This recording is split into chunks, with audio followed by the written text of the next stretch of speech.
او بیا چې کله جمعات ته دننه داخلیږي بار نه راغلی قدمونه دې واغستل نو بیا الله تبارک و تعالی محبوب طریقه ښیي چې دعا ووایه ښی خپې سره دننه داخل شه اللهم افتح لي ابواب رحمتک اے الله ما من خپل د رحمت دروازې کولاوي کا په قرآن او حدیث کې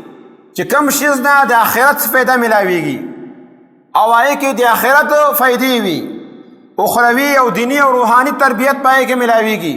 نو هغې کې هغې ته رحمت ویلی شوی دی نو دغه وجه جومات کې دننه چونکې د دنیا کاروبار نه تا ځان بس کړل یو الله ته متوجه شلی دې کې ستا د دنیا فایده ده دې کې ستا د آخرت فایده ده د هغې د وجه نه دعا وکړه الله ما من د رحمت دروازې کولاوې کا او کله چې بار ته وځې نو اللهم ګسخ په بار کوه او بیا وایه اللهم انی اسألک من فضلک الله تا نه ستا فضل غواړم فضل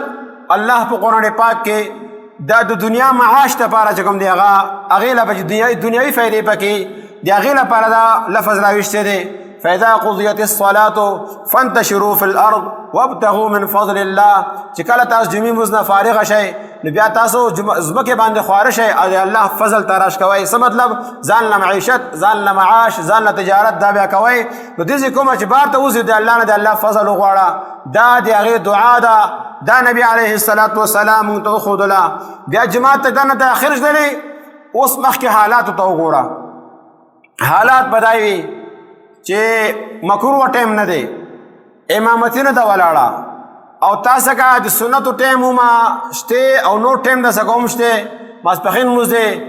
یا ماسپښین لمونځ نه مخکې چونګ یا سهار لمونځ نه مخکې سنت دی نو دغه ټایم کې مکروه ټایم نه وي نو بیا ته 2 رکعاته تحیة المسجد لمونځ وکړه نبی علیه الصلاة والسلام فرمایي اذا دخل احدکم المسجد چې کله تاسو یو کس جومات ته داخل شي فلیرکع قبل ان یجلس رکعتین خپل ناس نه مخکې 2 رکعاته لمونځ تحیة المسجد دا وکړه او که دس کړ دی راغلی نو دنیتونه پکې وکړه ټایم د څخه ډېر دی تحیة الوضو جدا وکړه او تحیة المسجد جدا وکړه او که نه ټایم کم دی نو دواړو نیتونه وکړه او که دا د څخه صرف د سنتو ټایم دی نو سنتو نیت هم وکړه او په دې کې دا نیت هم وکړه تحیة المسجد هم کومه تحیة الوضو هم مسجد جومات چې کوم لمونځ ادا کومه دا نیت پکې هم وکړه نو 2 رکعاته لمونځ کولی لیکن دا په هر ټایم کې نه دي مکروه ټایم کې به نه کوي